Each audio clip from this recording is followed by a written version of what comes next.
मोहम्मदाबाद और एक मरीज़ की दुआए सेहत की दरख्वास्त है। इंशाअल्लाह हज़रत के ईमान अफरोज़ बयान के बाद एक मखसूस दुआ होगी और हम सब जो इतना वक्त ख़र्च किए हैं, अमल की नीयत से ख़र्च किए हैं, इंशाअल्लाह दुआ के ज़रिए से उसको पुख्ता और पायदार करके और फिर अपने घरों तक चलेंगे और फजर की अज़ान होगी और फजर की नमाज पढ़ करके फिर सोने की कोशिश करेंगे इंशाअल्लाह। क्यों हंस रहे हैं? अस्सलामु अलैकुम वरहमतुल्लाहि वबरकातुहू। इन्नल हम्दलिल्लाहि नहमदुहु व नस्तईनुहु व नस्तगफिरुहु व नु'मिनु बिही व नतवक्कलु अलैहि व नऊज़ु बिल्लाहि मिन शुरूरि अनफुसिना व मिन सय्यिआति अमालिना। मन यहदिहिल्लाहु फला मुज़िल्ल लहु व मन युज़लिलहु फला हादिय लहु व नशहदु अल्ला इलाहा इल्लल्लाहु वहदहु ला शरीका लहु व नशहदु अन्न सय्यदना व मौलाना मुहम्मदन अब्दुहु व रसूलुहु। अम्मा बअदु फ़अऊज़ु बिल्लाहि मिनश शैतानिर रजीम। बिस्मिल्लाहिर रहमानिर रहीम। क़ुल या अय्युहन नास इन्नी रसूलुल्लाहि इलैकुम जमीआ वक़ाल अल्लाहु तबारक व तआला फ़िल क़ुरआनिल मजीद व इन्नका लअला ख़ुलुक़िन अज़ीम। सदक़ल्लाहुल अज़ीम।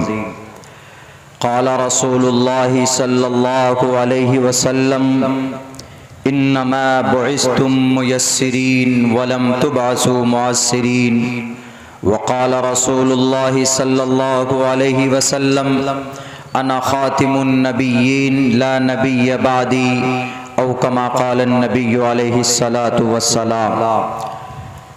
All compliments, all physical prayer and all monetary worship are for Allah. Peace be upon you, O Prophet, and Allah's mercy and blessings peace be upon us and righteous slaves of Allah subhanahu wa ta'ala. I bear witness that no one is worthy except of Allah subhanahu wa ta'ala. In the name of Allah, the most gracious, the most merciful. My Lord, expand me my breast is my task for me. Remove the impediment from my speech so they may understand what I say. Trishadasho dasavarsa Bhargo विंदेन नग्निकाम एकविंशति वर्षा वा सप्रा वर्षा वाप्नुयात् यथा वायुं समाश्रिते सर्वजीवन्ते जन्तव तथा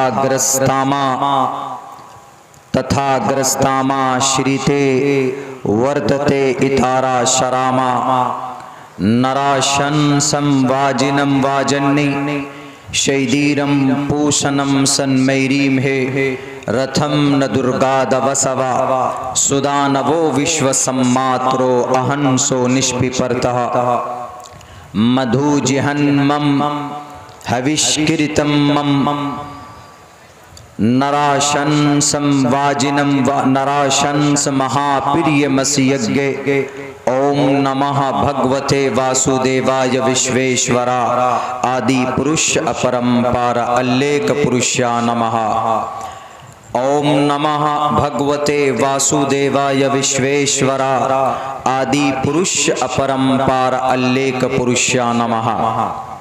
सदर मोहतरम गिरामी क़द्र मुअज़्ज़ज़ उलमाए किराम और इस जलसे सीरतुन नबी के बैनर तले जमा होने वाले हमारे दीनी, ईमानी, समाजी, मिल्ली, सियासी भाइयों, नौजवान साथियों, अपने घरों में बैठकर इस जलसे को सुनने वाली हमारी समाज की इज़्ज़तदार माँ और बहनों, अल्लाह का बेपना शुक्रगुजार हूँ। एक बड़े हादसे के बाद आपके बीच अल्लाह ने हाज़िरी का मौका दिया है। ये दुआ करता हूँ कि अल्लाह तबारक व तआला हमारी इस महफिल को, हमारी इस मजलिस को हम सब के लिए निजात का ज़रिया बनाए। साथियों, सीरतुन नबी का प्रोग्राम है, इंशाअल्लाह उसी उन्वान पर बात करने की कोशिश करूँगा। मैं कोई बहुत बड़ा मुकर्रिर नहीं हूँ, बल्कि बिहार के एक पसमानदा एक ऐसे इलाके से ताल्लुक़ रखता हूँ। मैं एक तालिब इल्म की हैसियत से आपके बीच हाजिर हुआ हूँ, और वहाँ की ज़ुबान भी ऐसी है कि वहाँ की ज़ुबान में अक्सर लोग बोलते हैं माँ आता है बाप बैठी है। मुमकिन है कि मेरी भी ज़ुबान से इस तरह के अल्फाज निकल जाएं, तो मैं यही कहूँगा कि दिल पर लेने की बात नहीं है, बल्कि इलाकाई असर होने की वजह से आप मुझे माफ़ करेंगे। साथियों और दोस्तों, इस स्टेज पर मुअज़्ज़ज़ शख्सियात बैठी हुई, इल्म में मुझसे कई सौ गुना बड़े हैं। उनका अदब एहतराम करते हुए उनके सामने अपनी ज़ुबान की इस्लाह की गर्ज से शायद मुझे कुर्सी पर बिठाया गया है। अपनी ज़ुबान की इस्लाह की गर्ज से सीरत के ताल्लुक़ से कुछ बात मैं भी पेश करना चाहता हूँ। एक बात आपको ये बता दूँ, आपकी दुआओं से, अल्लाह के फजल से भारत और भारत के अलावा हिंदुस्तान और बैरून हिंदुस्तान में जाना हुआ है, लेकिन आपके इस खित्ते में जो जलसा सुनने का मुकम्मल, जो बेहतरीन एक जो नज़्म होता है और सुनने का मजमे के अंदर जो एक शौक़ होता है, वो मैंने मुल्क हिंदुस्तान के किसी दूसरे खित्ते में आज तक मुझे देखने को नहीं मिला। इसलिए आपके इस जज्बे और आपकी इस मोहब्बत और आपके इस सलीक़े को मैं सलाम पेश करता हूँ। साथियों, आइए बात करते हैं नबी पाक अलैहिस्सलातु वस्सलाम की ज़ात अक़दस के बारे में। यकीनन इसमें कोई शक नहीं है कि जनाब मोहम्मदुर रसूलुल्लाह सल्लल्लाहु अलैहि वसल्लम पूरी दुनिया के इंसानों की कामयाबी के लिए अल्लाह तबारक व तआला ने उनको रहबर रहनुमा बनाकर भेजा। इसीलिए अल्लाह ने कुरान में कहा कि कह दो या अय्युहन्नास ओ मैनकाइंड ऑफ द वर्ल्ड, और इन आदम की औलाद, एक कम्युनिटी को टारगेट या मुखातब नहीं किया। या अय्युहन्नास, ये तमाम आदम की औलादो सुनो, इन्नी रसूलुल्लाहि इलैकुम जमीआ, तुम सब के लिए मैं मैसेंजर और पैगंबर बनाकर भेजा जा रहा हूं। बहुत लोग जिहालत की बुनियाद पर उस मुक़द्दस हस्ती के बारे में कुछ गलत कह जाते। पिछले एक डेढ़ दो महीने में इस तरह के वाक़यात हमारे मुल्क हिंदुस्तान में देखने को मिले कि उन्होंने नबी पाक अलैहिस्सलातु वस्सलाम की शान में तौहीन आमेज कलिमात कहे।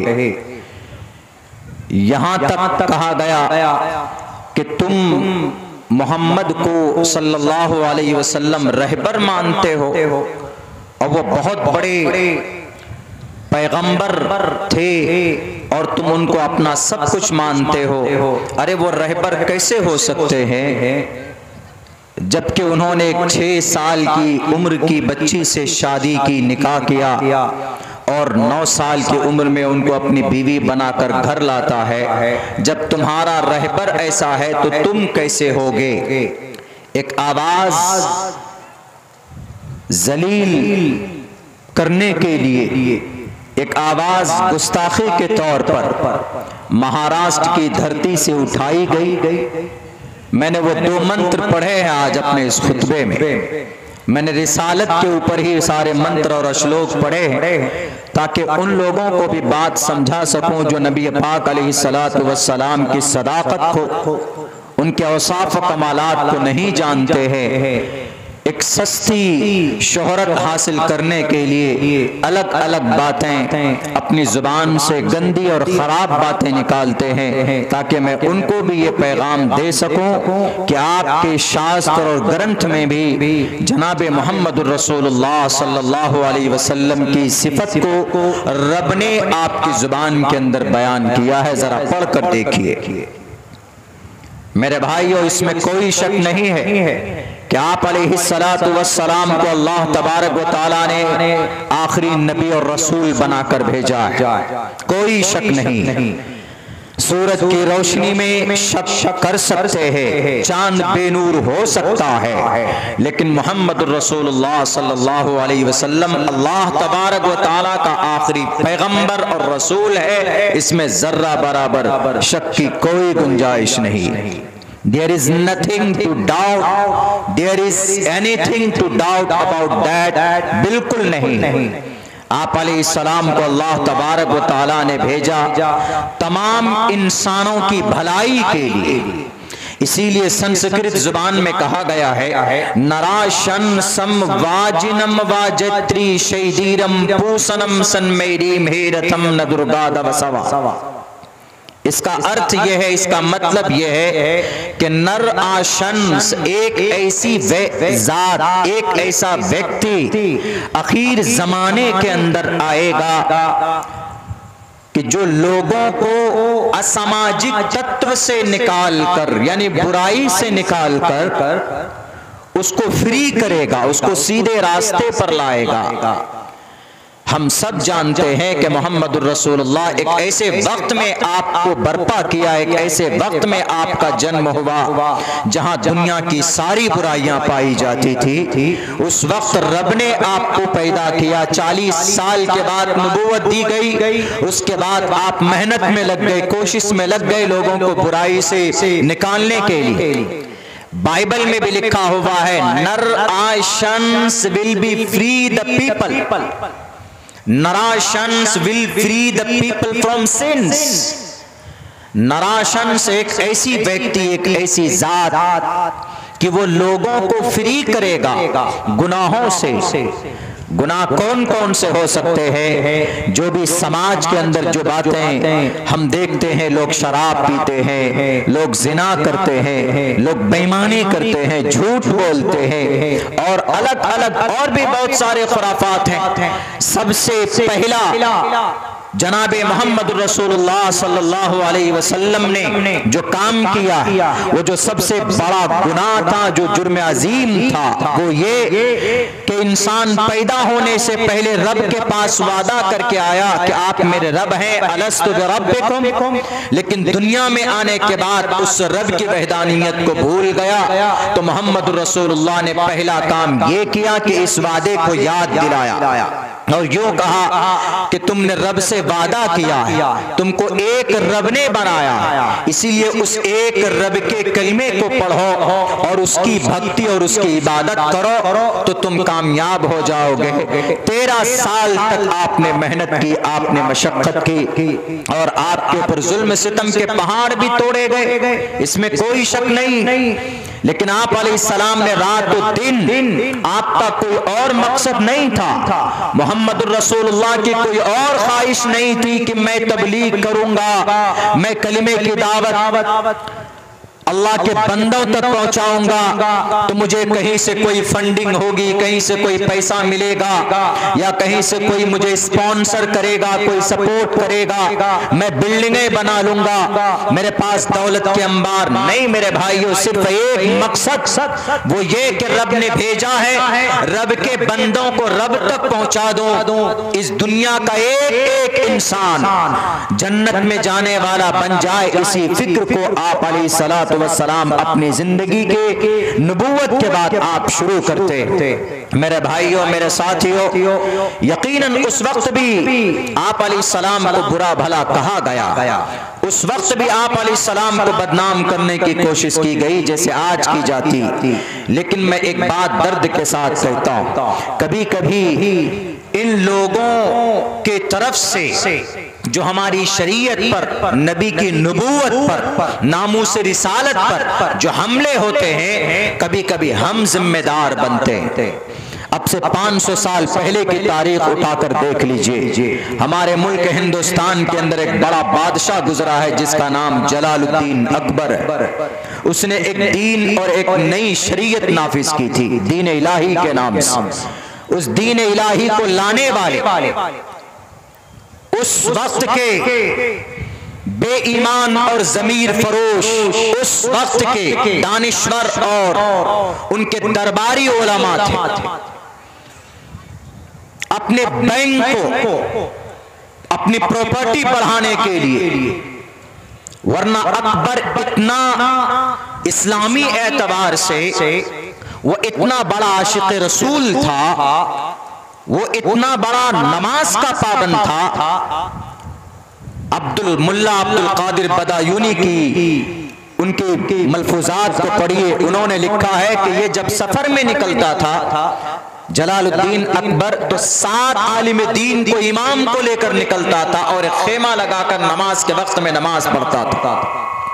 और हदीस पढ़ने का, सुनने का इतना बड़ा शौकीन था कि खुद से अपने उस्ताज मुल्ला अब्दुल नबी मखदूमुल मलिक खिताब इनके घर पे जाता था और अपने हाथियों से जूती सीधी करता था। इतना बड़ा आशिक रसूल था। यही आपके फतेहपुर का इलाका है उत्तर प्रदेश में, जहां पर उसने सबसे पहले अपनी ऑफिस बनाई और ये कहा कि यहाँ तालाब बनाओ। अनूप तालाब नाम से एक जगह है, शायद आज भी उसी नाम से वो जगह महफूज हो। उसके आसपास में उन्होंने कमरे बनाए और वहां पर जुमे के दिन, जुमे की नमाज के बाद उलमाए किराम की महफिल लगती थी। सिर्फ इल्म के ऊपर बातचीत होती थी। हिदाया पढ़ने पढ़ाने वालों को बहुत ज्यादा वजीफा दिए जाते थे उनके तरफ से। यानी एक ऐसा शख्स जो आशिक रसूल हो, जो शरीयत का लंबरदार हो। एक वक्त ऐसा आया कि यही अकबर बादशाह जिना को जायज करवाता है। यही अकबर बादशाह शराब खाने बनवाते हैं, उस पर लड़कियों को शराब बेचने के लिए उसको नॉमिनेट करता है। यही अकबर, इसने ये कहा कि दाढ़ी रखना जुर्म अजीम है। यही अकबर कहता है कि समाज की बेटियां आज के बाद अपने चेहरे पर नकाब नहीं डाल सकती। आखिर वो कौन सी वजह थी, किस बुनियाद पर एक अच्छा खासा दीनदार बादशाह, शहजादा, प्रिंस, क्या मजबूरी रही होगी कि वो आखिर के अंदर वो एक ऐसा दीन नाफिज करना चाहता था और पूरा तंत्र यंत्र लगा चुका था। जैसे आज पूरी दुनिया के अंदर कोशिशें की जा रही मजहब इस्लाम को मिटाने और खत्म करने की। याद रखो दुनिया के जालिमों, असलुहा साबितुन व फरुहा फिस समा।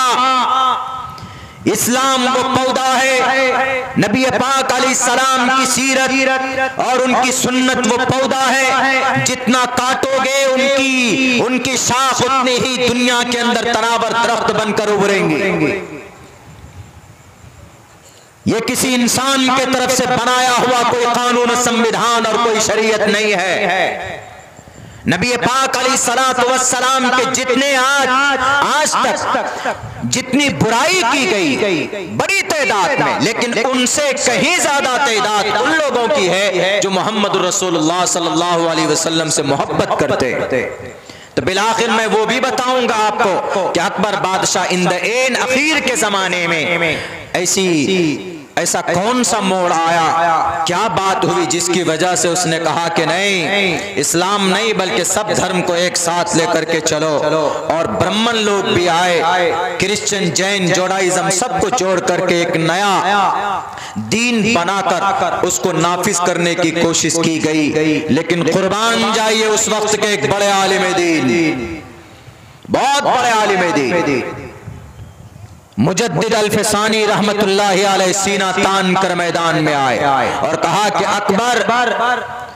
अकबर बेदीन एतबारे नदारत, तुम्हारा कोई एतबार नहीं, तुम बेदीन हो चुके हो। और मैं तुमसे नहीं डरता, तुम्हारे यंत्र तंत्र तुम्हारे पावर से नहीं डरता। गद्दी है तुम्हारे पास, तुम मरोगे, तुम्हारी गद्दी खत्म हो जाएगी, लेकिन अल्लाह की शरीयत, नबी पाक अलैहिस्सलातु वस्सलाम की लाई हुई शरीयत, ये कयामत तक है, बल्कि कयामत के बाद भी काम आने वाली शरीयत कोई है तो जनाबे मोहम्मद रसूलुल्लाह सल्लल्लाहु अलैहि वसल्लम का लाया हुआ दीन।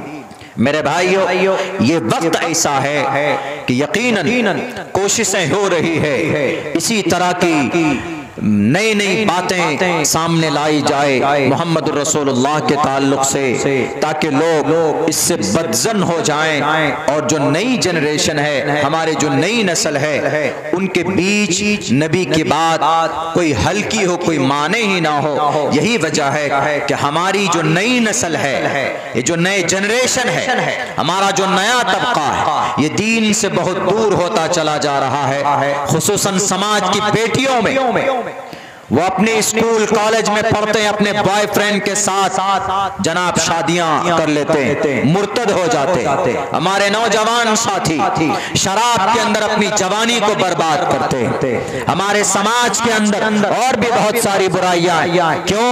क्योंकि उनके अंदर सुन्नते नबी की मोहब्बत नहीं है, मोहम्मद रसूलुल्लाह से मोहब्बत करने वालों की तारीख उनके सामने नहीं है। नौजवानों, यह आपकी रिस्पॉन्सिबिलिटी है, आपकी जिम्मेदारी है, हर एक मुसलमान की जिम्मेदारी है। इतना इल्म सीखना जरूरी है आपके लिए कि जिससे आप अपने अकीदे को जान सकें, जिससे आप अपने आखिरी नबी की सिफात को जान सकें, जिससे आप अरकान इस्लाम को जान सकें। आपके लिए जरूरी, अगर कोई कमबख्त कहता है कि मोहम्मद ने 6 साल की उम्र में एक बच्ची से निकाह किया, लायाजुबिल्लाह वो जालिम था, तो आप उनको बताइए कि तुम्हारी सोच गलत है। 9 साल की उम्र में रुखसती हुई, बाज मुफस्सिरीन ने, बाज फुक़हा ने तो ये भी लिखा है कि नहीं, बल्कि अम्मा आयशा की उम्र उस वक्त 13 या 14 साल, लेकिन ज्यादातर रिवायात इस बात की तरफ है, इस बात को वाज़े करती है कि नहीं, अम्मा आयशा की उम्र उस वक्त 9 साल की थी। आपके सामने में एक गुस्ताख़ रसूल, एक जालिम अगर नबी के शान में बात करता है, तो आपके पास इतना इल्म क्यों नहीं? आप क्यों नहीं बता सकते हैं कि तुम्हारी सोच गलत है, तुम्हारा इल्म अधूरा है, तुम जाहिल है, तुम इलिटरेट है, जहालत की वजह से तुम ये बात कहते हो। अभी पिछले महीने जब उसी शहर के करीब शहर लातूर में मेरा सफर हुआ, इसी महीने की गालिबन 15 तारीख को, तो उन्होंने हमसे कहा कि मौलाना जरा ये बताइए तो क्या ये बात सच है कि अम्मा आयशा का निकाह 6 साल की उम्र में और 9 साल की उम्र में रुखसती हुई? अगर ऐसा हुआ तो यकीनन जुल्म हुआ आयशा के ऊपर। हमने कहा कि आप मुसलमान हैं? बोला कि मैं रिटायर्ड डीएसपी हूँ। हमने कहा वाह भाई, बहुत अच्छी बात है, दुनियावी एतबार से आपने तो बड़ा ओहदा कमाया और बड़ा नाम कमाया, लेकिन शायद आपको नबी पाक अलैहिस्सलातु वस्सलाम के बारे में फुल्ली नॉलेज नहीं। हमने कहा कि उसका ये कहना है कि हाँ मोहम्मद ने ऐसा किया है सल्लल्लाहु अलैहि वसल्लम, तो उसका कहना ठीक है, लेकिन जो कहने का मकसद है, वो जो इसको बेस बनाकर, इसको वो बनाकर जलील करना चाहता है, नबी पाक अलैहिस्सलाम को, उनकी मोहब्बत को लोगों से दिलों के अंदर से निकालना चाहता है, तो उनका ये मकसद गलत है, उनकी ये नीयत गलत है। उन्होंने ये भी कहा कि हिस्ट्री की किताबों में यकीनन है, लेकिन बात समझने की है, वो ये है सिर्फ मोहम्मद रसूलुल्लाह सल्लल्लाहु अलैहि वसल्लम की ज़िंदगी में ऐसा नहीं हुआ, बल्कि मैंने अभी 2 मंत्र पढ़े थे। हमने कहा, उन्होंने कहा कि मौलाना 18 तारीख को हमारा डिबेट है उनके साथ में, वही जो हैं गुरुजी, तो उनका हम उनसे बात करेंगे, शांतिपूर्ण हम लोग बात करना चाहता है, हम लोग बात करना उनसे चाहते हैं और वो राजी हुए इस बात पे, तो इस पर डिस्कस करेंगे। तो आप जरा चलिए 18 तारीख को। मैंने कहा 18 तारीख को मेरी दूसरी जगह मैंने वक्त दिया हुआ है, वहां जाना बहुत जरूरी है, दस्तारबंदी का प्रोग्राम। तो उन्होंने कहा कि मौलाना तो कुछ आप लिख दीजिए। तो मैंने कहा कि ये 2 मंत्र लिख कर लेकर जाइए और गुरु जी के सामने इसको रखिएगा। एक मंत्र है त्रिशदशो दशवर्षा भार्गो विंदेन नग्निका, त्रिशदशो संस्कृत है, दिलचस्पी कम रहती है, लोग इस पर बहुत कम दिलचस्पी लेते हैं, बहुत जुबान पर जल्दी ये जुबान आती नहीं। लेकिन मैंने जब इस पर रिसर्च किया, जब ये मामला आया, पहले से मुझे भी मालूम नहीं था, तो मैंने महाभारत को उलट कर देखा, उनके पैराग्राफ रेफरेंस को हमने पढ़ के देखा तो उसमें मिल सकता था, तो मैंने तहकीक की तो उसमें लिखा है त्रिशदशो दशवर्षा भार्गो विंदेन नग्निकाम एकविंशति वर्षा वा सप्रा वर्षा वाप्नुयात्। इसका तर्जमा क्या है? 30 बरस का मर्द, 10 वर्षा 10 वर्ष, वर्ष बरस बोलते हैं ना, कितने बरस, बरस को संस्कृत में वर्ष बोलते हैं, वर्ष बोलते हैं। 10 वर्षा 30 बरस का मर्द 10 वर्ष की ऐसी लड़की से निकाह कर सकता है जिसको हैज ना आया हो, महीने का खून ना आया हो, ये उसमें मेंशन है। आगे फिर आगे और देखिए, 30 बरस का मर्द 10 वर्ष की लड़की, लड़की नाबालिग है। और नीचे आइए, एकविंशति, विंशति 20 को बोलते हैं संस्कृत में, 20 को विंशति बोलते हैं। एक को एकम, 2 को द्वे, 3 को त्रीणी, 4 को चत्वारी, 5 को पंचा, 6 को षट, 7 को सप्त, 8 को अष्टा, 9 को नव, 10 को दशा। इसी तरह आगे चलेंगे, एकादशा, द्वेदशा, त्रयोदशा, 13 को त्रयोदशा, 14 को चतुर्दशा, 15 को पंचादशा, 16 को षोडशा, 17 को सप्तादशा, 18 को अष्टादशा, 19 को नवदशा और 20 को विंशति। विंशति, एकविंशति, 20 1 21, एकविंशति 20-21 वर्ष का आदमी मर्द, एकविंशति वर्षा वा सप्रा वर्षा 7 बरस की औरत इसमें लफ्ज लिखा है, लेकिन औरत नहीं, 7 बरस की लड़की। 21 बरस का मर्द 7 बरस की लड़की से विवाह कर सकता है, महाभारत में है। अगर अल्लाह के नबी अलैहिस्सलाम ने 6 साल की उम्र में निकाह किया, 9 साल की उम्र में आपने अगर शादी की है तो महाभारत के हिसाब से गलत नहीं है। महाभारत में ये मंत्र है, ये मैंने अपने घर से नहीं बनाया, पढ़ा जाए, इसको समझा जाए। अल्लाह के नबी अलैहिस्सलाम ने 50 साल की उम्र में अगर 9 साल की लड़की से अम्मा आयशा सिद्दीक़ा रज़ी अल्लाह ताला अन्हा से निकाह फरमाया है तो गलत नहीं है, शास्त्र की रोशनी में गलत नहीं है। अब आइए जुग्राफियाई एतबार से, क्लाइमेट, मौसम के एतबार से, किसी चाइनीज 50 साल के चाइनीज मैन को आपके सामने खड़ा कर दिया जाए तो आपको पता है 50 साल की उम्र का है, लेकिन दिखने में आपको ऐसा लगेगा जैसे ये 16 साल का है। तो वहां उस जमाने में, उस वक्त में, चूंकि अरब का आबो हवा गर्म है, वहां ठंडी नहीं होती हमारे यहाँ की तरह। वहां के आबो हवा में मुफस्सिरीन ने यह बात वाज़ेह की है कि अम्मा आयशा उस वक्त में, उस जमाने में बच्चियां 9 साल की उम्र में बालिगा हो जाया करती थी, और जब बालिग हो जाए तो शादी करने में कोई दिक्कत नहीं है, कोई दुश्वारी नहीं है। इस हिसाब से कोई गलत नहीं है, कोई जुर्म नहीं है। अगर जुर्म होता तो महाभारत का यह मंत्र भी इसका मतलब है कि जुर्म की दावत देता है।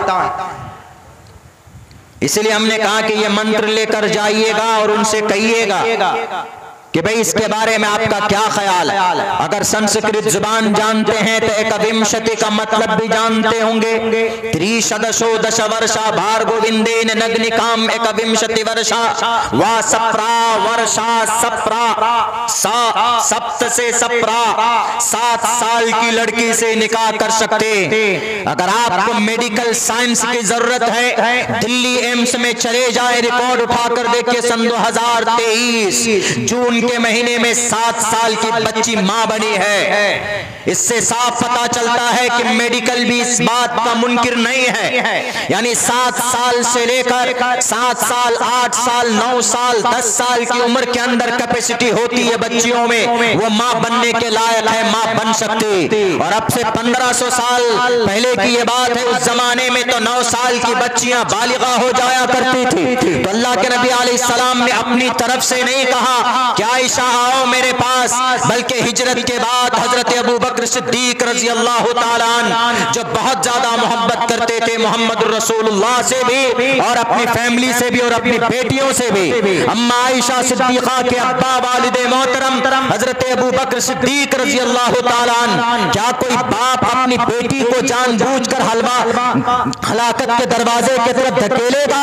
अम्मा आयशा के बारे में हजरत अबू बकर सिद्दीक आते हैं और आकर कहते हैं कि अल्लाह के नबी, आयशा आपकी बीवी है, आप क्यों नहीं लेकर आ जाते अपने घर पर? तो अल्लाह के नबी फरमाते हैं कि अबू बकर सिद्दीक, मेरे पास महर के पैसे नहीं है, मैं नहीं दे सकता, मेरे पास गुंजाइश नहीं है, अभी मेरे पास इतनी वुसअत नहीं है। तो हजरत अबू बकर सिद्दीक ने कहा कि कोई बात नहीं, 400 दिरहम तय किए गए थे। अबू बकर सिद्दीक ने 500 दिरहम अल्लाह के नबी को दिया और कहा कि आप अपनी बीवी को लेकर आइए। तब जनाब मोहम्मद रसूलुल्लाह सल्लल्लाहु अलैहि वसल्लम गए 2 अंसारी औरत के साथ, तब अम्मा आयशा सिद्दीका रजी अल्लाह ताला अन्हा को लेकर आए। वो आयशा जिनकी बरकत से तयम्मुम जैसे महत्वपूर्ण और एक अहम मसला अल्लाह तबारक व तआला ने कुरान करीम के अंदर नाजिल फरमाया, वो आयशा जिनकी पवित्रता को बयान करने के लिए गुरुजी 17 आयतें कुरान करीम के अंदर पेश की गई है, नाजिल की गई है आसमान से जमीन पर। लाओ दुनिया के अंदर ऐसी कोई मां ने ऐसा कोई बच्चा या कोई ऐसी बच्ची जना हो कि जिसके नाम पर, जिसकी पवित्रता को बयान करने के लिए खुद रब ने आसमान से जमीन पर हजरत जिब्राइल को भेजकर 17 आयतें लेकर पहुंचते हैं और अम्मा आयशा के बारे में कहते हैं कि मोहम्मद आपकी बीवी पाक है, आपकी बीवी अम्मा आयशा पाक पवित्र है। वो लोग गलत हैं जो तुहमत लगाते हैं, उस आयशा के बारे में गलत बोलते हो। ऐ लोगों को आयशा जो हजरत अबू बकर, हजरत अबू हुरैरा के बाद सबसे ज्यादा अगर हदीस मरवियात है किसी की, हजरत अबू हुरैरा के बाद तो अम्मा आयशा सिद्दीका रजी अल्लाह ताला अन्हा की हदीस तकरीबन 2210 हदीसें, जिनमें से तकरीबन 200 सवा 200 सहीहैन के अंदर हदीसें मौजूद है। अम्मा आयशा का मुकाबला नहीं कर सकते। अम्मा आयशा सिद्दीका रजी अल्लाह ताला ज़हीन थी। अल्लाह के नबी ने अगर किसी के दिमाग में ये भूसा भरा है कि तुम्हारे नबी ने 11 शादियां क्यों की, तो शादियां इसलिए की ताकि ज्यादा से ज्यादा मसाइल कौम तक पहुंच सके, ताकि ज्यादा से ज्यादा जो बुराइयां हैं समाज में उसको मिटाया जा सके। आज अगर कोई चौधरी है तो वह अंसारी लड़की से शादी नहीं करेगा, अगर आज कोई जोलाहा है तो वो तेली से शादी नहीं करेगा, अगर आज कोई सैयद है तो वो चौधरी से शादी नहीं करेगा। हमारे नबी ने इसलिए इतनी शादी की है ताकि अगर मुसलमान है, अगर कोई चौधरी लड़का है तो वह सैयद लड़की से या अंसारी लड़की से निकाह कर सकता है। हमारे नबी ने इसलिए इतनी शादी की, कौम को यह पैगाम देना था, कौम के दिमाग में जो भूसे भरे हुए हैं, ऊंच नीच, खानदान, शोहरत, इसको तोड़ने के लिए नबी पाक अलैहिस्सलातु वस्सलाम ने 11 शादियां की। हम 100 बार कहते हैं हमारे नबी अलैहिस्सलातु वस्सलाम कभी भी औरत के शौकीन नहीं थे। तुम्हारे दिमाग में ये भूसा भरा है। दुनिया की किसी भी इंसान, कोई भी इंसान अगर नबी के बारे में ये सोचता है तो गलत सोचता है, उनको सोचने का अधिकार बिल्कुल नहीं है। अम्मा आयशा सिद्दीका इतनी ज़हीन थी, इतनी ज़हीन थी कि बहुत छोटे से उम्र में अल्लाह के नबी जा रहे थे तो अम्मा आयशा घोड़े से खेल रही थी, तो अल्लाह के नबी ने फरमाया, छोटी थी, बहुत छोटी, बच्चे में बच्चियां जो बचपन में वो लकड़ी के उससे खिलौने से खेलती है, तो एक घोड़े की शक्ल की कोई चीज थी। तो अल्लाह के नबी ने फरमाया कि किससे खेल रही हो, क्या है ये? उन्होंने कहा कि ये घोड़ा है। तो उन्होंने कहा घोड़े को पर नहीं होते, छोटी सी बच्ची है, जहानत देखिए। अम्मा आयशा ने कहा अल्लाह के नबी घोड़े को पर होते हैं, हजरत सुलेमान का जो घोड़ा था उसमें पर था। ये जहानत थी अम्मा आयशा सिद्दीका रजी अल्लाह ताला अन्हा। और कौम को कोई भी मसला अटकता अल्लाह के नबी अलैहिस्सलाम के बाद तो सहाबा कराम अम्मा आयशा के पास पहुंचते थे, उनसे जाकर पूछते थे, तो कौम को बड़ा फायदा होगा।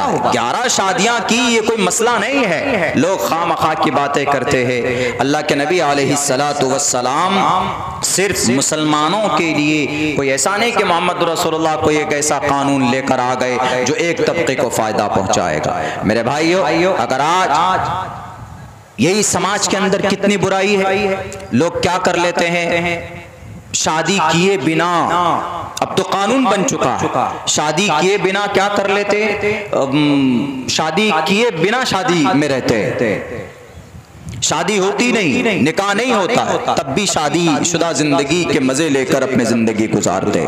दुनिया के अंदर में ये निजाम, ये सिस्टम चल पड़ा है, लेकिन क्या ये सही है? बिल्कुल सही नहीं है।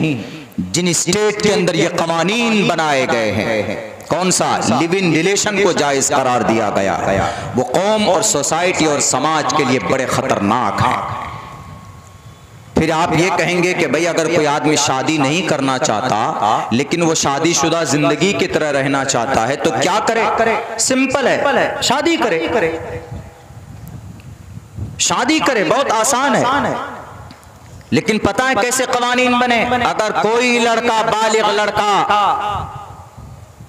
21 साल की उम्र का लड़का, कोई 18 साल की लड़की, अगर वो शादी शुदा जिंदगी की तरह रहना चाहते हैं तो उनको कुछ नहीं करना है, डिस्ट्रिक्ट मजिस्ट्रेट के पास जाना है, एक फॉर्म फिलअप करना है कि भाई हम लोग एक साथ रहना चाहते हैं और निकाह नहीं, शादी नहीं, कोई कोर्ट मैरिज वगैरह कुछ नहीं करेंगे, हम सिर्फ रहना चाहते हैं एक साथ। इसको लिव इन रिलेशन बोलते हैं, इसको जायज करार दिया गया है। किसी स्टेट में नाम नहीं लूंगा मैं।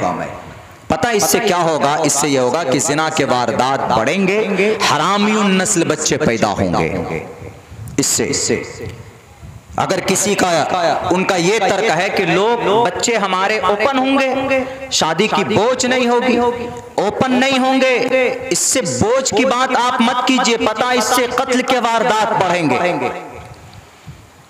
2 मर्डर हुए अभी हमारे भारत के अंदर, 2 मर्डर। अगर हमारी नबी की बातों पर अमल कर लेते, ये दोनों, इन दोनों जगहों पर अमल किया जाता तो ये दोनों खतरनाक मर्डर नहीं होते। एक मर्डर बेंगलोर के अंदर होता, 65 टुकड़ों में लड़की का लाश, उनकी बॉडी मिली कहां पर? फ्रिज से 19 दिन के बाद उनको निकाला गया, 65 टुकड़ों में, 65 पीसेस। नेपाल की लड़की थी। और एक अभी कलकत्ता के अंदर हादसा हुआ, डॉक्टर थी वो, डॉक्टर आहाना, उनकी जिंदगी की शुरुआत थी आरजीकर मेडिकल कॉलेज में। उनकी जिंदगी की खुशहाली देखने से पहले इस दुनिया से उसको खत्म कर दिया गया। इसी वजह से ये जो ओपन माइंड है ना कि नहीं, बिना शादी के शादीशुदा जिंदगी गुजारो, गलत है। अगर कोई आदमी सवाल करता है तो क्या करें, शहवत को मुकम्मल करने के लिए क्या किया जाए? तुम्हें डॉक्टर नहीं बता सकते, दुनिया की कोई ऐसी दवाई नहीं बनी जो शहवत को कम करने के लिए आप उसको इस्तेमाल करो। दुनिया में कोई टैबलेट नहीं है, कोई मेडिसिन नहीं है, कोई हकीम भी आपको वैसी दवाई नहीं दे सकता कि भाई आप हमें कोई दवाई दे दीजिए तो हमारी शहवत कम हो जाए, खुले लफ्जों में सेक्स की ताकत कम हो जाए। कोई दवाई नहीं बनी। लेकिन नबी पाक अलैहिस्सलातु वस्सलाम की हदीस उठाकर देखो दुनिया वालों, वहां पर शहवानी कुव्वत को कम करने का प्रोसेस और तरीका जनाब मोहम्मद रसूलुल्लाह सल्लल्लाहु अलैहि वसल्लम ने बताया। हजरत अब्दुल्लाह इब्न अब्बास फरमाते, कुन्ना मान नबी सल्लल्लाहु अलैहि वसल्लम क़ाल मन इस्तताअत मिनकुमुल बाअ फल्यतज़व्वज फ़इन्नहु अग़ज़्ज़ु लिलबसरि व अहसनु लिलफ़रज व मन लम यस्तती फ़अलैहि बिस्सौम फ़इन्नहु लहू विजाउन रवाहुल बुखारी। आप अलैहिस्सलाम ने फरमाया, अगर तुम में से कोई आदमी अगर इस लायक है कि अपनी बीवी के खर्च को बर्दाश्त कर सकता है, उसको घर दे सकता है, उनकी जरूरतें पूरी कर सकता है, तो बिल्कुल भी देर न करे, वक्त होते ही, टाइम होते ही शरीयत की नजर में लड़का 15 साल के बाद निकाह कर सकता, और शरीयत की निगाह में लड़कियां 12 साल की उम्र में बालिगा हो जाती।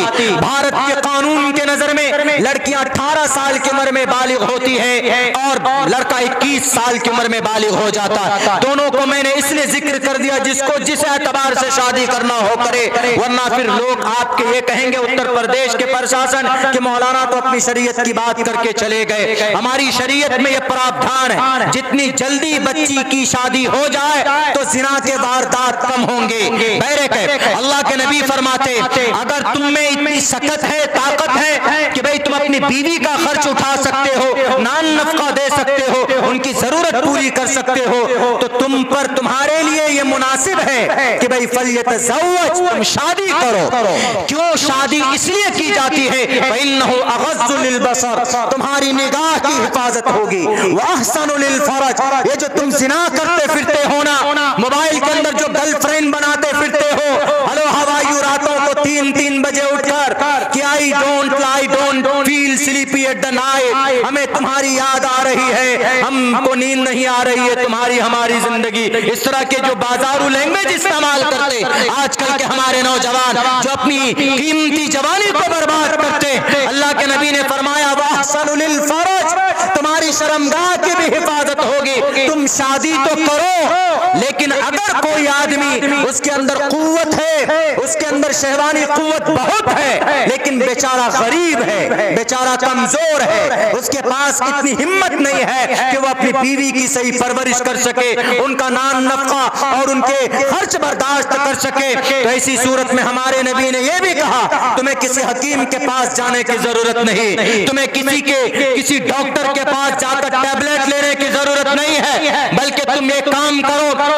तुम्हारे लिए जरूरी है कि फालैहि बिस्सौम, तुम रोजा रखो। जब रोजा कोई बंदा रखता है तो उसकी शहवानी कुव्वत कम हो जाती है। दुनिया के लोगों, नबी पाक अलैहिस्सलाम की जीवनी पर कीचड़ उछालने वालों, दुनिया की किसी भी डॉक्टर को बुला कर लाओ, कुव्वते शहवानी कुव्वत को कम करने का तरीका नहीं बता सकता है। शहवानी कुव्वत को बढ़ाने की टैबलेट मौजूद जो है, लेकिन सेक्स को कम करने का प्रोसेस दुनिया के अंदर बड़े बड़े विद्वानों की किताबें पढ़ लीजिए, कहीं नहीं मिलेगा। लेकिन अब से 1458 साल पहले जिस नबी को नबूवत दी गई, उस नबी ने इस बात का भी ख्याल रखा और कौम को बताया कि लोगों, अगर तुम में कोई बंदा ऐसा हो जो शादी नहीं कर सकता है, उसके पास दौलत नहीं है, उसके पास घर नहीं है, तो उसको चाहिए कि वो रोजा रखे। क्यों? क्योंकि रोजा रखने की वजह से उसकी शहवत के अंदर कमी आ जाती है। फइन्नहु लहू विजान, ये शहवत को तोड़ने वाली चीज है। उस नबी पाक अलैहिस्सलातु वस्सलाम की जात अक़दस पर कीचड़ उछालते हो, जिस नबी ने ये तरीका बताया हो दुनिया को कि समाज को जिना से कैसे पाक करना है। अल्लाह के नबी अलैहिस्सलाम का कितना खूबसूरत मैसेज है। मनुस्मृति में भी ये पैगाम, मनुस्मृति में क्या कहा है, मनुस्मृति में ये कहा है, साफ साफ लफ्जों में कहा गया है, यथा वायुम, जितने भी नौजवान, यथा सुनो, यथा मने सुनो, यथा वायुम समाश्रिते सर्व जीवन्ते जनतवा, जितने भी नौजवान हैं, यंग ब्लड है, यथा वायुम समाश्रिते सर्व जीवन्ते जनतवः तथा ग्रस्तामाश्रिते। इसका मतलब यह है कि जैसे हवा इंसान की जिंदगी के लिए जरूरी है, ऐसी ही शादी इंसान, मैरिज लाइफ इंसान की जिंदगी के लिए जरूरी है। एक बेहतरीन सोसाइटी के लिए मर्द के लिए बीवी जरूरी है, शादी जरूरी है। मनुस्मृति में पता, मनुस्मृति 7-14 मनु आएंगे इस दुनिया में, जिनमें से 7 आ चुके हैं। 7वें मनु महाजल पलवान वाले मनु थे, जिनके बारे में हम सब के उस्ताद, मेरे खुद उस्ताद मोहतरम मौलाना अरशद मदनी दामत बरकातुहुम ने दिल्ली की वो रामलीला ग्राउंड के अंदर में कहा था, वो यही मनु है। क्या मनु और अल्लाह, उन्होंने कहा जिसको आप मनु बोलते हो और हम उसको अल्लाह बोलते हैं, तो यहाँ पर फर्क थोड़ा सा ये है कि वो मनु अल्लाह का भेजा हुआ पैगंबर और रसूल है। मनु महाजल पलवान वाले मनु, उनकी लिखी हुई मनुस्मृति आज हमारे हिंदू भाइयों के पास मौजूद है। महाजल पलवान का मतलब अजीम सैलाब वाले मनो, तो दुनिया के अंदर सबसे बड़ा सैलाब हजरत नूह अलैहिस्सलातु वस्सलाम के जमाने में आया था और उन्हीं की जुडिशरी सिस्टम ने पूरी दुनिया के अंदर में आया था। तो उन्हीं को कहा गया महाजल पलवान वाले मनु के मनुस्मृति, उसी को मनुस्मृति बोलते। मनुस्मृति मनु का बताया हुआ सिस्टम, उसी मनुस्मृति में लिखा गया है, कहा गया यथा वायुम समाश्रिते सर्व जीवंते जंतवः तथा ग्रस्तामा, अगर तुम चाहते हो कि नस्ल बढ़े, तुम चाहते हो कि फसल उगे, एक्सप्लेनेशन में है ये बात लिखी हुई, अपनी तरफ से नहीं बोल रहा। तालिब इल्म हो, रटने का, याद करने का अभी भी वही मिजाज है जो मदरसे के अंदर में मीजान और इल्म सिगा रटता जो हम रटा करते थे, आज भी वही वो है। तथा ग्रस्तामा, ग्रस्त किसको? काश्तकार को कहा जाता, चूंकि वो फसल उगाता है। यहां पर भी तथा ग्रस्तामा, तो फसल उगाने के लिए यानी नस्ल पैदा करने के लिए लिव इन रिलेशन नहीं, शादी जरूरी है। Just as air for necessary for the life and marriage is a compulsory, as a marriage is a compulsory for the human being of the life on the earth. जमीन के ऊपर मानव के लिए, इंसान के लिए शादी भी जरूरी है जैसे हवा जरूरी है। मनुस्मृति के अंदर में यह बात कही गई, लेकिन लोग कानून बना रहे हैं कि नहीं लिव इन रिलेशन में रहो, और हमारे नौजवान तो बस कुछ नहीं समझते, मोबाइल का मिसयूज करते हैं, मैसेज डिलीवर करते हैं अपने अपने दोस्तों को, और यूं कहते हैं कि हम तो बहुत जान से मोहब्बत करते हैं, दिल से मोहब्बत करते हैं। ये दिमाग में जो नशा का ये जो इश्क का भूत है, इसको निकाल दो। आज जो जालिमों का यलगार आपके प्रॉपर्टी पर, आपकी वक्फ की जायदाद पर, आपके धार्मिक स्थल पर दुनिया के अंदर में हो रहा है, ये हमारे आमाल बद की वजह से हो रहा है। उलमाए किराम बैठे हुए हैं, ज़हरल फसाद फिल बर्रि वल बहरी बिमा कसबत ऐदिन नास की तफसीर मुझसे ज्यादा ये लोग कर सकते हैं। जब अल्लाह तबारक, जब कोई बंदा, अल्लाह का बंदा, जब उसकी कौम के लोग गुनाह करते हैं तो अल्लाह जालिमों को मुसल्लत कर देता, सिर्फ इसको याद दिलाने के लिए कि तुम गुनाह कर रहे हो। हजरत मूसा अलैहिस्सलाम से रब ने किसी जमाने में कहा था कि मूसा तुम पर जालिम बादशाह मुसल्लत है, तो याद कर लेना कि तुम्हारे कौम के लोगों के गुनाह बढ़ गए। नौजवान शराब के अंदर मस्त है, और समाज सोसाइटी के अंदर जो जवान यंग है, जो इस मिल्लत की तकदीर है, वो खाली जगहों पर बैठकर क्या करते? जुआ खेलते, मोबाइल के अंदर में गेम खेलते। अरे तुम्हारे बर्बादी के लिए प्लानिंगें हो रही है और तुम मोबाइल के अंदर बैठकर गेम खेलते हो। क्यों नहीं तुम मुजद्दिद अल-फ़सानी बन सकते हो? क्यों नहीं तुम शेखुल इस्लाम बन सकते हो? क्यों नहीं तुम शेखुल हिंद बन सकते हो? क्यों नहीं तुम मोइनुद्दीन चिश्ती बन सकते हो? क्यों नहीं तुम इमाम मालिक बन सकते हो? क्यों नहीं तुम इमाम अबू हनीफा बन सकते हो? ये आसमान से नहीं उतरे थे, इसी जमीन पर पैदा हुए थे, माँ के कोख से पैदा हुए थे। आज हमारी माओ के कोख में वो बच्चे क्यों नहीं पैदा होते? वो मुजाहिदीन क्यों नहीं पैदा होते? तो जो जालिम की आंखों में आंखें डाल कर बात कर सके, जो कुरान और सुन्नत के खिलाफ अगर बात करे तो इतने दलाइल दिए जाएं कि वो उसके अंदर डूब जाए, उसको निकलने का मौका भी ना मिले। नौजवानों, ये धुन आपके अंदर क्यों नहीं? आप क्यों शराब के आदी हो गए?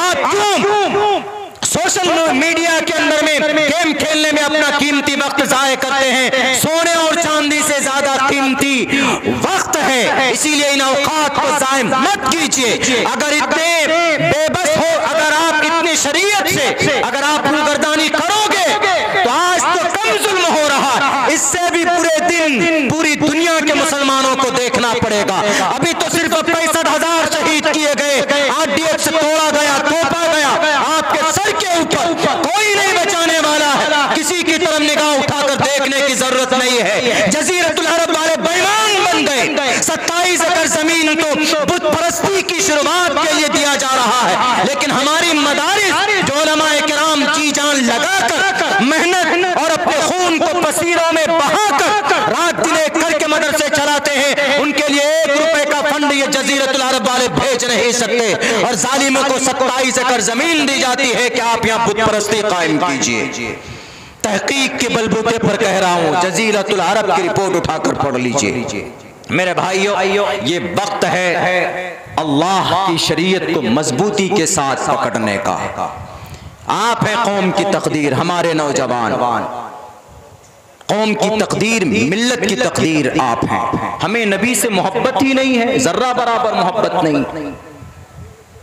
ऐसी मोहब्बत होनी चाहिए कि जंग उहद का मैदान है, तीर चल रहा है, भाले तलवार की आवाज आ रही है, तीर, एक सहाबी ने देखा कि तीर निकला है नबी के सीने को छलनी करने के लिए, फौरन आप अलैहिस्सलाम को इस तरीके पर लिपट जाता, तीर पीठ पर लगती है, लगती रहती है, 1 2 3 4 5 6 90 तीर लगे। नबी ने कहा कि तुम मेरे तरफ मुंह करके क्यों मुझे पकड़ा, तुम सीना क्यों नहीं सामने रखते? तो सहाबी ने कहा कि अल्लाह के नबी, अगर मैं सामने तीर की तरफ मेरी निगाह होती तो अगर मैं तीर को देखकर डर जाता और मैं हट जाता तो आपको तकलीफ पहुंचती, इसीलिए मेरी जान आप पर कुर्बान है। मैंने सोचा कि मेरी जान चली जाए, लेकिन नबी की जात को जरा बराबर तकलीफ भी ना पहुंचे। उस सहाबी का नाम हजरत अबू दुजाना रज़ी अल्लाह ताला अन्हु। ऐसी मोहब्बत, हमें तो एक सुन्नत से मोहब्बत नहीं,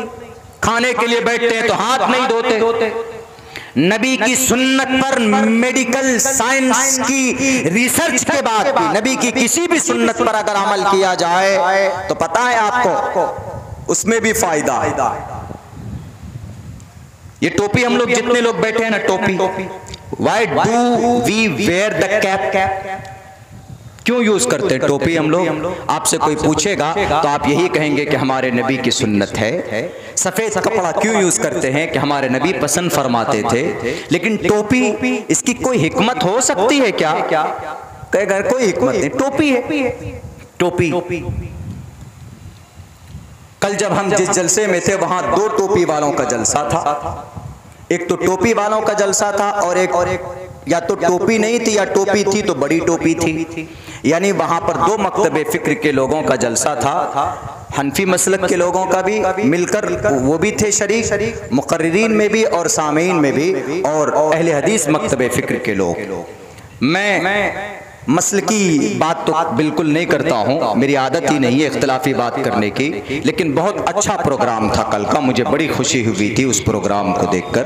हमने कहा कि अभी कौम में इस चीज़ की सख्त ज़रूरत है, बड़ी सख्त ज़रूरत है हमारे इस मुल्क हिंदुस्तान को, इस एशिया महाद्वीप को। बैरक तो ये जो टोपी है हम लोग क्यों यूज़ करते हैं इस टोपी को? फ़ायदा क्या है? आपसे कोई पूछेगा तो आप कह दोगे कि भाई सुन्नत रसूल सल्लल्लाहु अलैहि वसल्लम। लेकिन जब एक डॉक्टर मार्थन ने इसके ऊपर रिसर्च किया तो उन्होंने कहा कि इस टोपी के तो मेडिकल साइंस में बहुत फायदा है। का क्या फायदा? का फायदा है का जब सख्त गर्मी होती है, जब धूप की तेज रोशनी किसी इंसान के इस हिस्से पर पड़े यहाँ पर, तो उसको लू जैसी मुहलिक बीमारी लग सकती है। और जिसको लू जैसी सख्त लू का जो मरीज हो जाए, जद में आता है, तो उसको दुनिया की कोई दवाई नहीं बचा सकती। ये आप भी जानते हैं, जो आदमी लू का बहुत जो उसको सख्ती से अगर लग जाए, तो उस डॉक्टर ने फिर नीचे लिखा, नोट में लिखा कि अगर इस बीमारी से बचना है तो सर पर टोपी और कैप और कपड़ा बांधकर रहना पड़े तो वह आदमी इस बीमारी से बच सकता है।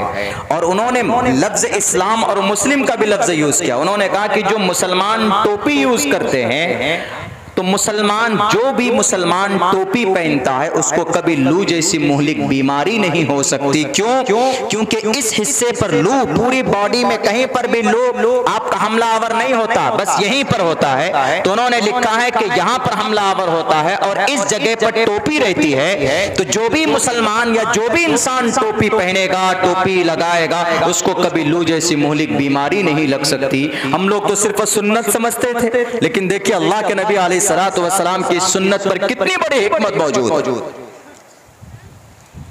लाओ दुनिया वाले ऐसी शख्सियत लाओ, हम मानने के लिए तैयार है, नहीं ला सकते। लाओ ऐसी जात 24 घंटा नहीं, बल्कि हर मोमेंट, हर सेकंड में अगर किसी की तारीफ होती है तो ज़ात अक़दस जनाब मोहम्मद रसूलुल्लाह सल्लल्लाहु अलैहि वसल्लम की होती। संस्कृत में, ऋग्वेद में, छोटी मोटी किताब नहीं। हमारे हिंदुस्तान के अंदर हिंदू भाइयों का जैसे हमारा कुरान का अकीदा, ऐसे संस्कृत के अंदर हिंदू भाइयों का अकीदा है इसके बारे में, ऋग्वेद के बारे में। सबसे बड़ी शास्त्र ईश्वरीय ग्रंथ, धार्मिक ग्रंथ नहीं, ईश्वरीय ग्रंथ अलग है। जैसे ईश्वरीय ग्रंथ हम समझाने के लिए बोल सकते हैं, हम कुरान को बोल सकते हैं, अल्लाह का कलाम। ईश्वरीय ग्रंथ का मतलब ईशवाणी, ईश्वर का फरमान। धार्मिक ग्रंथ में हदीस भी आ सकती है और फिक़ह की मसाइल की किताबें भी आ सकती है। धार्मिक पुस्तक में धर्म की किताबें हैं। भाई हम हिदाया पढ़ते हैं, जलालैन पढ़ते हैं, मिशकात पढ़ते हैं, बुखारी पढ़ते हैं, धार्मिक किताबें बोल सकते हैं, ईशवाणी नहीं बोल सकते उसको। तो हिंदुओं के अंदर यह अकीदा है, हमारे सनातन धर्मी भाइयों में, कि ऋग्वेद ईश्वरीय ग्रंथ है। उसी ऋग्वेद से निकाल कर यजुर्वेद, फिर सामवेद, फिर अथर्ववेद बनाया गया।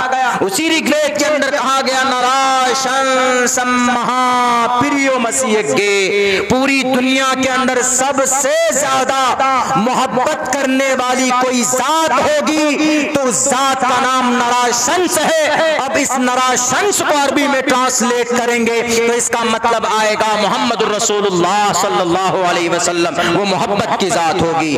और पूरी हदीस की किताबें भरी पड़ी है और पूरी सीरत की किताबें भरी पड़ी है। हर जगह पर हर वक्त नबी पाक अलैहिस्सलाम का नाम लिया जाता है ना। नमाज पढ़िए तो नमाज में अत्तहियात में मोहम्मद रसूलुल्लाह का नाम आता है। दरूद शरीफ में हजरत इब्राहीम का नाम लिया जाता है। अजान होती है, अजान के अंदर बाज़ाब्ता तौर पर नाम लिया जाता है। जहां पर कोई महफिल हो, मोहम्मद का नाम लिया जाए तो लोग सल्लल्लाहु अलैहि वसल्लम पढ़ते हैं उनके नाम पर। इससे पता चलता है कि जितने अहमियत के साथ, जतन के साथ मोहम्मद के आशिक मौजूद है दुनिया में किसी भी धार्मिक पुरुष के लिए उतने जतन के साथ उतने मानने वाले मौजूद नहीं। अरे हमारे नबी का नाम तो गौतम बुद्ध सिद्धार्थ ने भी लिया है, जो बौद्ध धर्म का बानी है। 2750 साल पहले ये बौद्ध गया के अंदर पैदा होने वाले बादशाह के घराने में, जिनका पूरा नाम गौतम बुद्ध सिद्धार्थ था। 30 साल तक जमीन जंगल में गया, वहां पर जाकर ईश्वर के नाम का माला जपता रहा। उनका कहना है कि मुझे बुद्धि मिली है, बुद्धि का मतलब मुझे नबूवत दी गई है, यानी ईश्वर की तरफ से मुझे पैगाम दिया गया है। बुद्धा उसी को बोलते हैं, ये पाली जुबान का लफ्ज है। जैसे हम लोग नबी बोलते हैं, रसूल बोलते हैं, तो इसी तरह बुद्धिस्ट के अंदर लफ्ज बुद्धा बोला जाता। वो गौतम बुद्ध सिद्धार्थ कहता है अपने अनुयायी से, अपने मानने वालों से कहता है, मैं एक साधारण बुद्धा हूँ, मैं एक नॉर्मल बुद्धा हूँ, मेरे बाद में एक बुद्धा आने वाला है, मेरे बाद में अंतिम बुद्धा आने वाला है, यानी आखिरी नबी आने वाला है। ए लोगों, अगर तुमको कामयाब होना है तो तुम उनके दामन को थाम लेना, उनकी सीरत और सुन्नत को अपनी जिंदगी के अंदर दखल देना, तो इंशाअल्लाह तबारक व तआला हमारा अकीदा है कि वो इंसान जरूर कामयाब होता है। रब का कुरान कहता है मन अता अल्लाह व रसूला फक़द फाज़। माजी में क़द का लफ्ज़ इस्तेमाल किया जाता है यकीन के लिए। जो आदमी अल्लाह और उसके रसूल को मानता है वो इंसान यकीनन कामयाब हो गया, कोई शक नहीं है उसके लिए। अल्लाह के नबी अलैहिस्सलातु वस्सलाम के मानने वालों के लिए बुद्धा भी कहता, नबी के शान में बुद्धा भी कहता। महावीर वर्धमान महावीर जैन स्वामी, जिनकी किताब दसातीर है, वो भी नबी से मोहब्बत करते हैं। बाकी और हमारे सनातन धर्मी ग्रंथों के अंदर तो बेशुमार जगहों में नबी पाक अलैहिस्सलातु वस्सलाम से मोहब्बत करने वालों के बारे में बहुत सारे पैगामात मौजूद है। मेरे साथियों, मेरे दोस्तों, मेरे दीनी और ईमानी भाइयों, अल्लाह के नबी अलैहिस्सलाम जिस शरीयत को लेकर आए, अगर उस पर अमल किया जाए तो दुनिया के बड़े बड़े हादसात रोके जा सकते। अभी मैंने चर्चा किया था कि भाई 2 मर्डर हुए, एक मर्डर कलकत्ता के अंदर होता है, पता है उसका पूरा सीबीआई चार्जशीट पढ़िए। ये सब चीज हमारे नौजवान तो ऑनलाइन देखेंगे नहीं, मैं कहां से खोज कर लाता हूं, मैं कहीं आसमान से हजरत जिब्राइल नहीं आते, वही मोबाइल से मैं भी इंफॉर्मेशन निकाल लेता हूं जो आपके पास है। जहां पर आप पबजी खेलते हैं, जहां पर आप बैठ कर घंटों गेम खेलते हैं, वहां पर आप डालिए कि दुनिया के अंदर क्या हो रहा, what is happening around you. Where is the burning issues? आपके वक्फ की प्रॉपर्टी के बारे में हमें पता ही नहीं। हमने वक्फ की प्रॉपर्टी जानते नहीं हम लोग। एक आदमी हमसे सवाल करता है कि मौलाना ये जो वक्फ की जायदाद है, वक्फ की प्रॉपर्टी है, इसके ताल्लुक से आप लोग क्यों इतना उथल पुथल हो रहे हैं? हमने कहा कि भाई हमारा अकीदा जुड़ा है उससे, हमारे सवाब और हमारी इबादत का वो एक हिस्सा है, एक तरह से कुरान से साबित है, हदीस से साबित है। वक्फ औकाफ की जायदाद, भारत के अंदर अगर टोटल औकाफ की प्रॉपर्टी सही इस्तेमाल हो तो हमारे जितने मदारिस चलते हैं, हमारे उलमाए किराम को रसीद लेकर चंदा के लिए दूर दूर नहीं जाना पड़ेगा। सारे अइम्माए किराम को बैठे बैठे 20-20, 25-25 हजार रुपए तनख्वाह दी जा सकती है इनको। जितने भी कुतुब खाने हैं, लाइब्रेरी है, जितने भी मकातिब हैं, स्कूल कॉलेजेस, और भी हम बना सकते हैं। मैं एक छोटा सा रिपोर्ट पेश करता हूँ। सुबह महाराष्ट्र बहुत बड़ा नहीं है, वहां पर 1 लाख एकड़ जमीन है। वक्फ की प्रॉपर्टी हमारे भारत के अंदर तकरीबन 9.5 लाख एकड़ जमीन है, यानी तीसरी सबसे बड़ी प्रॉपर्टी वाली संस्था भारत के अंदर कोई है तो वक्फ है, वक्फ बोर्ड है। सबसे ज्यादा जमीन आर्मी के पास है, डिफेंस के पास है, दूसरे नंबर पर ये जमीनें रेलवे के पास है, तीसरे नंबर पर वक्फ के पास। दुनिया के अंदर मुसलमानों में इतनी बड़ी प्रॉपर्टी मुसलमानों की किसी तंजीम के पास नहीं है, लेकिन हमारे भारत के अंदर है। 9.5 लाख एकड़ जमीन महाराष्ट्र के अंदर 1 लाख एकड़ जमीन है, उनमें से 70,000 एकड़ जमीन गैरों के कब्जे में है, गैरों के कब्जे में। 1990 से लेकर सन 2002 तक जो जमीन है वहां बेची गई है, उनकी कीमत पता है कितनी है? वक्फ की प्रॉपर्टी गैरों को बेची गई। कौन बेचने वाले? टोपी और दाढ़ी वाले थे ना। मैंने कहा ना कि इस कौम का बेड़ा गर्क अगर किसी ने किया है तो हमारे लोगों ने किया। जैसे अकबर के जमाने के अंदर में दीन इलाही को लाने वाले उस वक्त के दानिश्वर लोग थे, ईमान फरोश, जमीर फरोश, वो मुल्ला अब्दुल्ला सुल्तानपुरी और शेख अब्दुल नबी। शेख अब्दुल नबी इतना बड़ा कंजूस आदमी था, इतना बड़ा कंजूस था कि इसको हज पे ना जाना पड़े, इसको उस बंदे को, तो उसने हज की फर्जियत को कहा यह मनसूख हो गया, ये फतवा लागू कर दिया। जब वो मरा तो लाहौर के अंदर उसका घर था, उसके घर के तहखाने को खोल कर देखा गया तो कम से कम 100 संदूक के ऊपर सोने भरे हुए थे। ये दुनिया परस्त दानिश्वर, मैं नहीं नाम ले सकता, उसके साथ मुकद्दस आलिम दीन नहीं जोड़ सकता, हालांकि शेखुल हदीस थे, हदीस पढ़ाते, लेकिन दुनिया की मोहब्बत आ गई। दुनिया के डुप्लीकेट लीडरों को खुश करने के लिए अपने मन की बातें कहते हैं लोग। ये नहीं कि रब राजी है कि नाराज है क्या, ये नहीं देखते। तो अल्लाह ऐसी हमारे लोगों की उसकी बदनीयती की वजह से हुआ। 70,000 एकड़ जमीन, 70,000 एकड़ जमीन बताइए गैरों के कब्जे में बेची गई। बेचने वाला कौन होगा? वहां का चेयरमैन ही होगा। मुफ्ती साहब यहाँ पर बैठे हुए, मैं इनके तो सामने कुछ भी नहीं हूँ। आप पूछ सकते हैं कि वक्फ की प्रॉपर्टी का एक क्या राय के दाने के बराबर भी उसका मुतवल्ली बेच नहीं सकता। मस्जिद का मुतवल्ली, मस्जिद की निगरानी, देखभाल, कमी बेशी क्या है, अप्स एंड डाउन से मैनेजमेंट को संभाल सकता। लेकिन अगर वो ये सोचेगा कि ये थोड़ी जमीन खराब पड़ी हुई है, मैं बेचकर कोई दूसरा काम कर लूं, नॉट अलाउड, जायज नहीं है, नहीं बेच सकता। लेकिन 70,000 एकड़ जमीन बेची गई। 11,11,000 करोड़ रुपए की जमीन बेची गई वक्फ बोर्ड की। हजरत बताइए, अगर इतनी जमीन भारत के अंदर में वक्फ की प्रॉपर्टी अगर इनका इनकम होता तो आज कितने बड़े बड़े इदारे चलते हमारे। ये जो उलमा हमारे रमजान के मुबारक महीनों में गुजरात के सड़कों पे दर दर भटकते, उद्योगपतियों के दरवाजे के सामने बैठे रहते, जरूरत नहीं पड़ती, 24 घंटा ड्यूटी देते हैं हमारे इमाम कराम, तब जाकर उनको 10 से 15,000 की सैलरी दी जाती है। इनकी तनख्वाहें 50-50 हजार होनी चाहिए।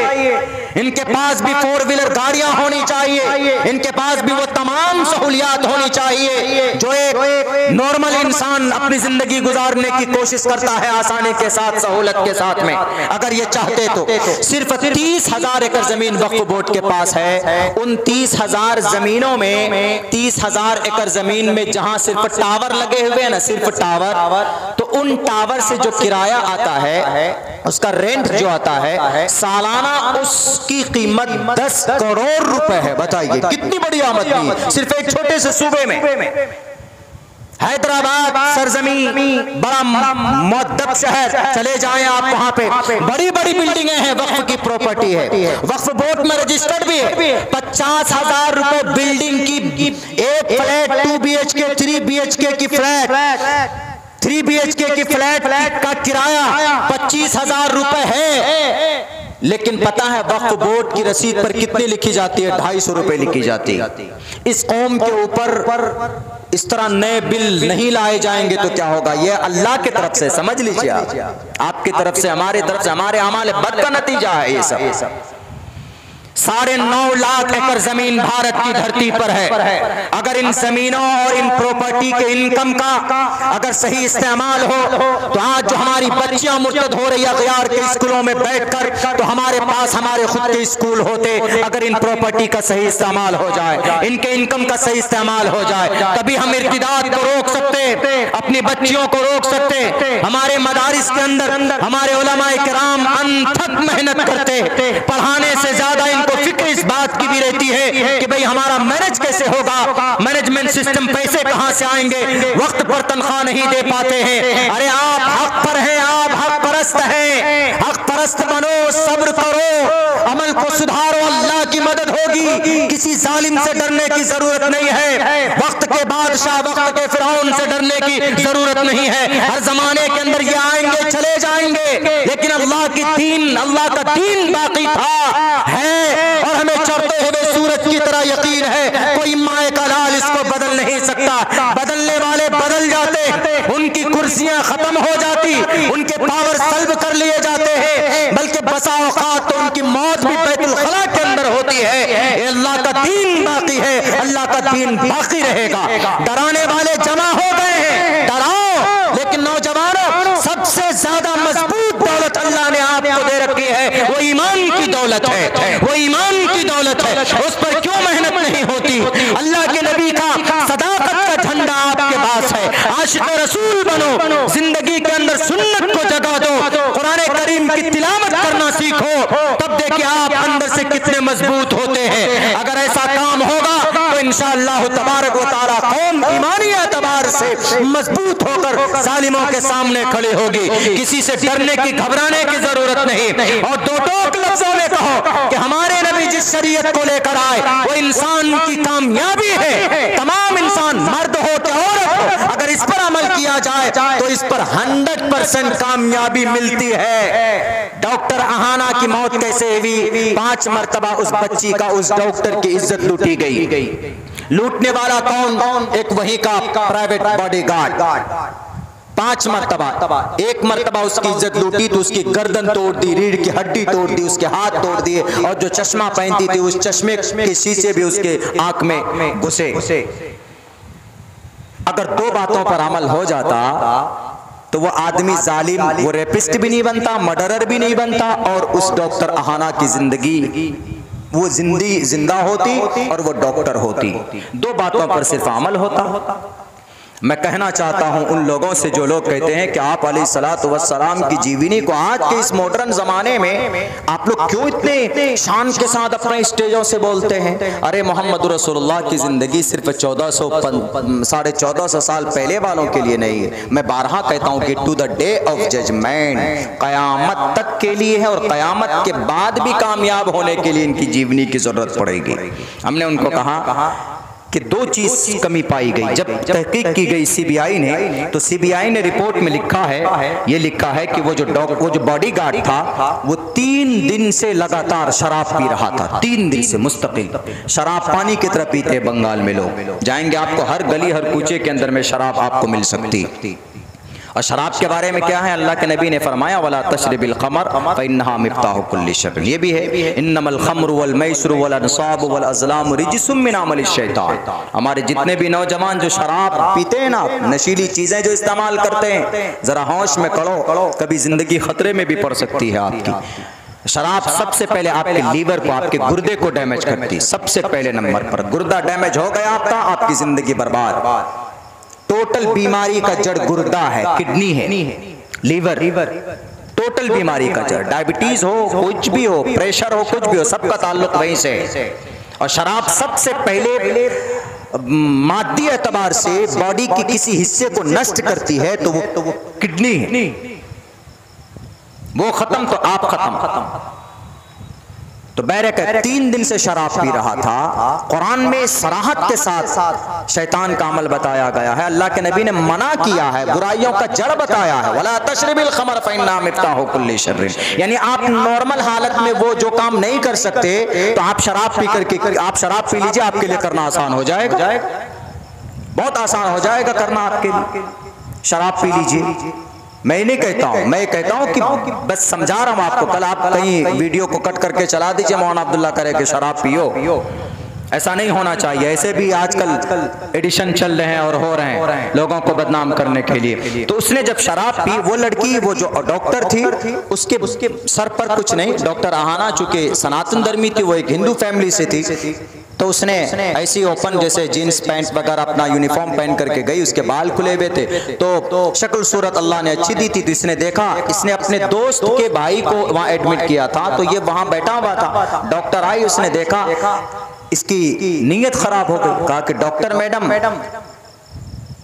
आप जैसे डॉक्टर हो तो हम तो डेली बीमार हो के उसको छेड़ना शुरू किया। बैरक इस तरह के कुछ अल्फाज लिखे हुए हैं, उसको मेंशन करने की जरूरत नहीं है। तो उसकी नीयत बिगड़ गई उसको देखकर। इसने सोचा, इस शराबी ने, वहां का बॉडी गार्ड था वो, यानी वहां का रक्षक ही भक्षक हो गया, वो रक्षक ही भक्षक बन गया। उसने सोचा कि अरे भाई, क्यों ना डॉक्टर मैडम मोहतरम से अपनी शौक पूरी की जाए। उसने पहले 1-2 दिन तक उसको प्रपोजल दिया, बात कई पैसे की। जब उस डॉक्टर ने, कोई इज्जतदार घराने की बच्ची है, पढ़ी लिखी है, डॉक्टर है, वो सीनियर डॉक्टर है, अभी वहां पर क्लिनिक में ट्रेनिंग के लिए आई थी, वो प्रैक्टिस के लिए आई थी, तो कोई भी इस तरह का ऑफर करेगा तो कोई भी किस तरह इस तरह के अपने इज्जत का सौदा कर सकते। उसने, डॉक्टर ने उसको डांटा कि अगर तुम अपने हरकत से बाज नहीं आए तो तुमको पुलिस के हवाले कर दूंगी। इसने दिल ही दिल में ठान लिया कि अब तुम्हारा तो काम करना है। नॉर्मल हालत में नहीं, जिस दिन यह हादसा हुआ उस दिन 5 बोतल शराब की लेकर आया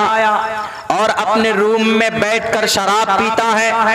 और 3 बजे रात में, 12 बजे रात में वो अपने दोस्त के, उसका जो भाई था, जो मरीज था, उसके पास गया। डॉक्टर मैडम इसी बीच में आ गई वहां पे उसका देखने के लिए, चेक करने के लिए। तो डॉक्टर के पास फोन आता है कि मैडम आपको कब जाना है। उसने कहा कि मेरी ड्यूटी है 24-36 घंटे की, मैं यहाँ यहीं पर अभी घर नहीं जाऊंगी, मुझे यहीं रहना है, मेरी ड्यूटी लंबी है। इस बात को उसने सुन लिया तो उसके तो मुंह में पानी आ गए। उसने सोचा कि मौका अच्छा है, शिकार हम कर सकते हैं। जब वो ये कहकर चली गई तो डॉक्टर, ये बॉडीगार्ड पीछा करता रहा, शराब के नशे में धुत है, अंदर अंदर साजिशें रच रहा है कि कैसे हम मजे लूटें। उस डॉक्टर ने 11-12 बजे रात में अपनी ड्यूटी पूरी करके खाना खाकर अकेली एक कॉन्फ्रेंस हॉल में गई, अकेली एक बड़ा हॉल था उसमें गई और वहां पर अकेली तन्हा सो गई। उसके बाद ये पीछे से आता है, हॉल को बंद करता है, उसके ऊपर फिर अत्याचार करता है, उसको मारता है, उसके मुंह को बंद करता है, उसकी इज्जत लूटता है। पहली बार में जब ज्यादा वो जिद कर रही थी, एग्जिस्ट कर रही थी अपने आप को बचाने के लिए, तो उसकी गर्दन तोड़ देता। चूंकि ये फाइटर भी था, किसी जमाने में बॉक्सर था ये, तो ये ज्यादा मजबूत ताकतवर था, उसकी आवाज भी नहीं निकल सकी उस डॉक्टर की और उसकी बुरी हालत कर दी। 1 घंटे तक रहा वहां पर, उसके बाद वहां से आकर सो जाता। मेरे भाइयों, यहाँ पर 2 बातें, अगर इन 2 बातों पर अमल हो जाता तो वहां पर यह घटना नहीं होता। सबसे पहली बात तो ये कि शराब अगर नहीं पीता, हम लोग जो कुरान और शरीयत की बात बोलते हैं ना, मीडिया वालों, तुम्हारी अगर कलम में, अगर तुम्हारे वीडियोस, अगर तुम्हारे अपने चैनल के अंदर चलाने की ताकत है तो इस बात को चलाओ कि शराब अगर नहीं पीता, अल्लाह के नबी की सुन्नत पर, उनके फरमान पर अमल हो जाता, कुरान करीम के हुक्म के मुताबिक अगर वो बॉडीगार्ड शराब से दूर रहता, यानी अगर शराब नहीं पीता तो उसको कॉमन सेंस था, उसके पास अकल थी। शराब पीने के बाद अकल नष्ट होती, अकल खत्म हो जाती, हर वो जुल्म कर सकता है, हर वो बुरे काम कर सकता है जिसको नॉर्मल हालत में आदमी नहीं कर सकता। शराब अगर नहीं नहीं पीता, अल्लाह के नबी की फरमान पर अगर अमल हो जाता तो वो उस औरत के पास नहीं जाता। और दूसरा बड़ा गुनाह क्या हुआ, दूसरा बड़ा काम ये हुआ था, अगर वो औरत पर्दे में रहती, अगर वो औरत अपने चेहरे पर उनका बुर्का होता, लेकिन चलिए हम मान सकते हैं कि भाई वो इस्लाम से उनका कोई रिश्ता नहीं था, लेकिन अगर रात में अकेली नहीं रहती, वो रात में किसी को साथ में रखती, हमारे नबी फरमाते इन्नल मरअत औरतुन, औरत पर्दे की चीज है, इदा खरजत इस्तशफहा शैतान, जब वो मेडिकल में जाती, जब वो क्लिनिक में जाए, जब वो मार्केट में जाए, जब वो बाजार में जाए, तो अकेली ना जाए, क्योंकि अकेली जाने के बाद उसके पीछे से शैतान भी जाता। इन्नल मरअत औरतुन इदा खरजत इस्तशफहा शैतान, जो औरत अकेली मार्केट में चली जाती, पहली बात तो जानी नहीं चाहिए, घरों के अंदर रहनी चाहिए। वक़र्न फी बुयूतिकुन्न, ये कुरान का फरमान है। मकसद इन अहकामात का सिर्फ एक ही है, वो ये कि औरत की इज्जत महफूज हो, उसकी मर्यादा महफूज हो, और ये जब ही हो सकता था जब अल्लाह के नबी की सुन्नत पर अमल किया जाता।